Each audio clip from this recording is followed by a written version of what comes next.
Let's get into it. This is 10 iconic WWE finishes that wrestlers killed. Let's see what they talking about. Start 9 above. I don't watch football. In It's modern day nothing pro but wrestling, football. it is Dude, that's extremely crazy. difficult to come up with a new, exciting, and innovating finishing move. Virtually every move imaginable has been used as a finishing move at some point, and this makes it hard for new wrestlers to stand out. It's also a major issue that moves that may have been iconic and protected 2 decades ago are now seen as transitional moves. This means that if a new wrestler was to introduce that specific move as their finisher, the fan base would have a difficult time in accepting that move as a legitimate, credible finishing move. Join us now as WrestleMania looks at That 10 is true. iconic finishes that wouldn't get over today. Be sure to subscribe and hit that notification bell for daily wrestling I know the videos Super and Kick follow gonna us be on on there. Facebook for exclusive lists. Also check out our new website, WrestleMania.com. Number 10. The Sleeper Hold. The Sleeper Hold is one of the most could well-known get over. submission moves in pro wrestling. It's The hold like, was used by legendary Rowdy Roddy Piper as Nah, a I see finisher, what and there have you been a number of variations of the move It's- used as I a tell you finisher what, over the years. can't get Well, over. Piper is probably the wrestler most associated with the move. Maybe him and Ted DiBiase. In modern day WWE, the move is often used as a basic submission hold in a match and is even used as a standard rest hold so the wrestlers can catch their breath and even communicate when it comes to upcoming spots. If a wrestler was to reintroduce the move as a finisher today, it'll be extremely hard for fans to invest in the move as a repetition of the move has been butchered over the past 2 decades.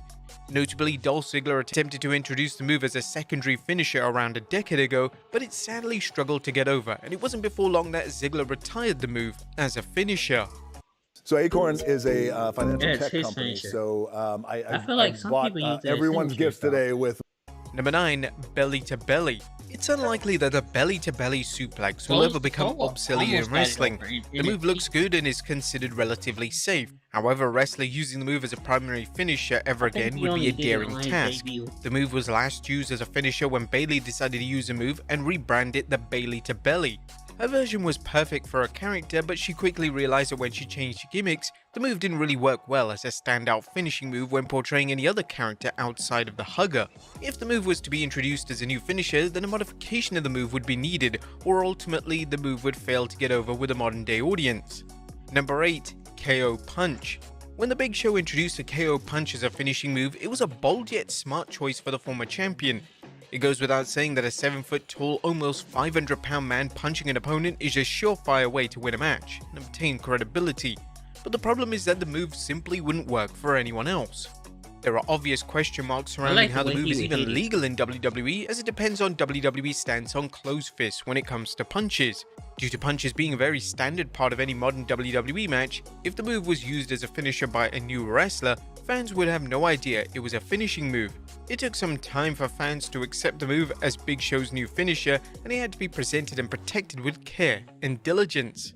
There is no way a wrestler in modern day WWE would be able to get the move over, and we've seen examples such as Lacey Evans with the women's right, and as expected this move looked completely flat upon execution and nobody took it seriously. Number 7. The Worm. The Attitude Era was a time in which more comedic finishers were able to get over with the audience. The Worm was a finisher of Too Cool member Scotty 2 Hotty, and the finisher, whilst entertaining and always delivered a huge crowd reaction, it's a rather lackluster move.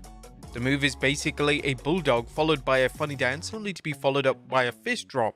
The move was perfect for the respective time, and we saw when Scotty used the move in the Ruthless Aggression era that fans weren't as keen on the infamous move. If that move was used as a finisher for a wrestler today, then it would have to be solely presented as a comedic move and nothing else. Trying to book and present the move as credible would be a difficult task for WWE. We've seen wrestlers such as Otis use a similar move on the WWE main roster, but Otis was extremely smart in having a backup finishing move which allowed him to win matches in a serious and legitimate manner when it wasn't time for a comedic moment. Number 6. The AA. John Cena first debuted the AA back in 2003. The move was initially introduced to rival Brock Lesnar's F5, yet the move seemed to work perfectly for the Doctor of Thugonomics, so he kept the move for the next 2 decades. The move is the best possible move for Cena, as it's a safe variation of the popular Death Valley driver maneuver.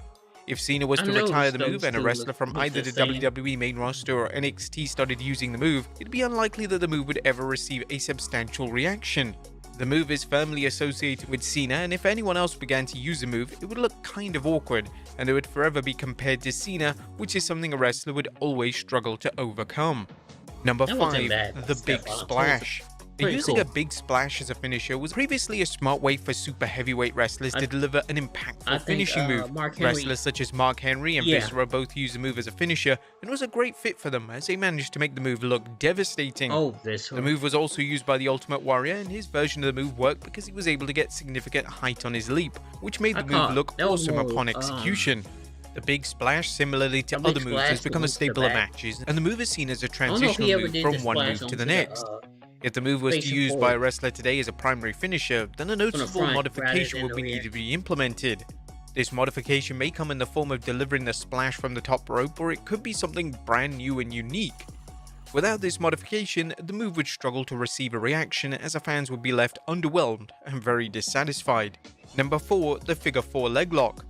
In terms of famous finishing moves, the Figure 4 Leg Lock is no doubt one of the most celebrated and widely known submission-based finishers. The move is mostly associated with the Nature Boy Ric Flair, and Flair has won countless titles with the trademark move. WWE have had a difficult time in giving the move to anyone else, as fans just seem to reject the notion of someone outside of Flair delivering the move. When Flair passed the move on to The Miz, fans loathed the idea, and it didn't help that The Miz's execution of the move was incredibly clumsy.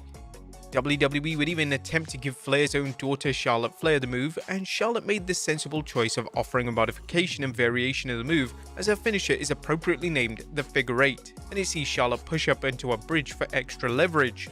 This has managed to work, and the move is seen as one of Charlotte's more superior moves, and this is predominantly down to Charlotte's unique and memorable approach. Number 3, the Leg Drop. Hulk Hogan is a man who made the leg drop one of the most protected finishing moves of all time. Hogan's leg drop, whilst basic as a finisher, was given credibility thanks to years upon WWE protecting the move.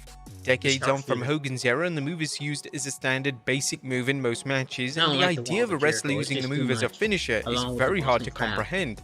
Unfortunately for fans of the dreaded leg drop, the move is just too basic to be a modern day finishing move, and whilst the move may work if a super heavyweight was delivering it as a finisher, it would still be a tough task to ask fans to accept and react positively to the move being delivered.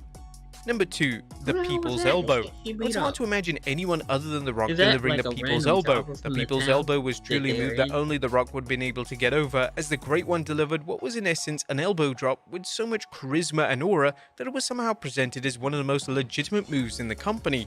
A move such as the People's Elbow would never work in today's WWE, as fans dissect the logic of the move within seconds, and even if a wrestler tried to replicate the style of move, it wouldn't be too long before the live audience began to boo the move. When The Rock has made sporadic appearances over the past decade, he has still used the move, and for the most part, fans have been okay with it, but the sheer idea of a wrestler taking a similar approach to their finishing move is something that fans simply aren't clamoring for. And number 1, Sweet Chin Music. One of the most overused moves in modern wrestling is the super kick. A super kick can be found in virtually every pro wrestling match, and a wrestler using a single super kick as a finishing move will be difficult to pull off. Shawn Michaels is mostly known for introducing his version of the super kick to WWE, as his version was known as Sweet Chin Music, and if HBK debuted today, he would struggle to get the move over because everyone on the roster uses his finisher. The only way a wrestler in a top company such as WWE might be able to get over the move as a finisher is if a blanket ban is issued on super kicks. If super kicks are then exclusively kept for finishing moves only, then a wrestler may have a small chance of restoring the infamous move back to its former glory. But there you have it, folks. 10 iconic finishes that wouldn't get over today. Sure to leave your comments down below, and I'll see you next time with some more wrestling content. Okay. I think we're gonna watch one more wrestling video. I don't know if it's gonna be the next video we do, but it's coming. Also, we're gonna be reacting to Friday Night SmackDown tonight, so the live stream. Make sure y'all tune in for that.